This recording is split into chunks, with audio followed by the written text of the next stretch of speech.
प्रधानमंत्री मोदी जी ने एक बड़ा फैसला कर लिया है। फौरन इस फैसले के बाद एक्शन लिया जाएगा।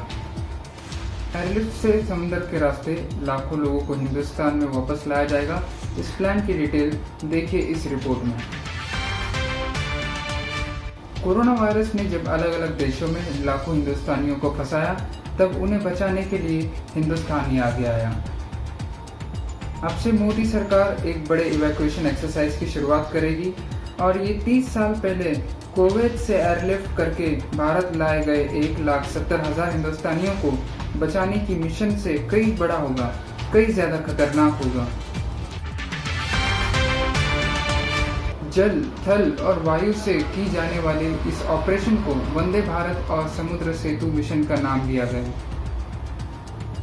दुनिया के अलग अलग देशों से भारतीयों को बचाकर लाने का असली प्लान, उसकी पूरी रणनीति प्रधानमंत्री मोदी के दिमाग में चल रही थी और इसके लिए उन्होंने अपनी टीम भी तैयार कर ली थी। इस टीम को खुद प्रधानमंत्री लीड कर रहे थे। इस टीम में विदेश मंत्री एस जयशंकर, रक्षा मंत्री राजनाथ सिंह, गृह मंत्री अमित शाह, नागरिक उड्डयन मंत्री हरदीप पुरी, स्वास्थ्य मंत्री डॉक्टर हर्षवर्धन, इनको भी शामिल किया गया। वंदे भारत और समुद्र सेतु मिशन को कामयाब बनाने के लिए मोदी ने प्रिंसिपल सेक्रेटरी और NSA अजित डोभाल, PMO के अधिकारी, कैबिनेट सचिव और संबंधित मंत्रालय को भी टीम में शामिल किया और फिर तैयार हुआ बचाव अभियान का अछूत प्लान।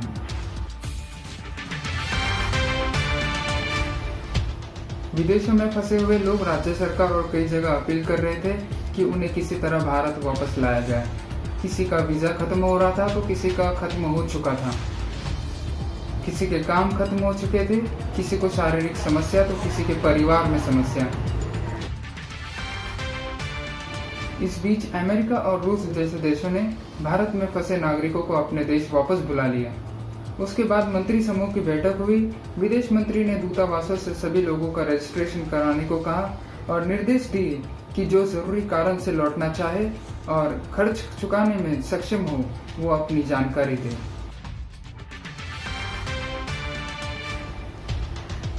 और ये भी तय हुआ कि किसी कारणवश कोई पैसा चुकाने में सक्षम ना हुआ तो उसकी भी व्यवस्था की जाएगी, लेकिन सरकार का काम सुविधा मुहैया कराने का होगा और खर्च पैसेंजर को करना होगा। विदेश मंत्री, विदेश सचिव ने सभी संबंधित देशों को अपने समकक्षों से बात करके उन्हें रेस्क्यू मिशन के प्लान के बारे में बताया और वो लोग तैयार हो गए। इस बीच भारत के स्वास्थ्य मंत्री ने चेकअप का प्रोटोकॉल तैयार किया और ये डिसाइड हुआ कि फ्लाइट शिप के क्रू मेंबर को टेस्ट कराने के बाद ही यात्रा की अनुमति दी जाएगी। अगर कोई लक्षण पाया गया तो यात्रा की परमिशन नहीं दी जाएगी और उनसे ये लिखित लिया जाए कि भारत में आने के बाद में वो 14 दिन के क्वारंटाइन में रहेंगे और आरोग्य सेतु ऐप डाउनलोड करेंगे। 30 अप्रैल को रक्षा मंत्री राजनाथ सिंह के घर पर बैठक हुई, जिसमें CDS बिपिन रावत, NSA अजित डोभाल और तीनों सेनाओं के अध्यक्ष इस बैठक में शामिल हुए।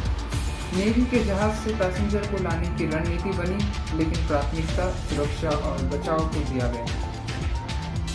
8 से 10 जहाजों पर विचार हुआ और शुरू में 3 जहाज भेजना तय हुआ। इस बीच सोशल डिस्टेंसिंग का भी पालन किया जाएगा। दुनिया के अलग अलग देशों में 14,000 से ज्यादा भारतीय फंसे हुए हैं। इन सभी को एक हफ्ते का रेस्क्यू ऑपरेशन के दौरान अलग अलग फ्लाइट और समुद्र के रास्ते भारत लाया जाएगा। लोगों को लाने का ये पहला चरण है और इसकी सफलता और संक्रमण के हालात को मद्देनजर रखते हुए आगे का चरण तय होगा।